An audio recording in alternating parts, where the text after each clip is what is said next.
Toshkentdagi Chilonzordagi Tosh kondiler sentriga murojaat qilgandim o'sha burundagi teshik perforatsiya bo'yicha. Shuhrat akani internetdan ko'rdim, odzivlarini o'qidim, juda ham yaxshi odzivlar ekan, ishondim va keldim. Operatsiya qilamiz dedilar, iloji bor dedilar.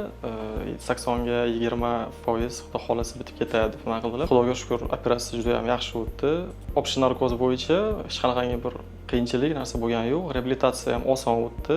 Xudoga shukr, rezultatlar yaxshi bitib ketdi. Taklif qilaman, maslahat beraman, Shuhrat akaga kelinglar Toshkent Lor sentriga. Juda ham professional lor xirurg. Aziz yurtdoshlar, bemorimiz bundan operatsiya 25 kun oldin burun to'siq katta perforatsiyasi yamaganmiz. Bizdan keyin holatga qo'yamiz hozir. Bismillah.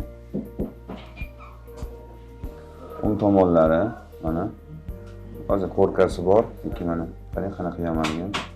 Juda ham chiroyli turibdi, zo'r. Orqalari ham idealni. Keyin bu tomonini ko'rsatamiz hozir.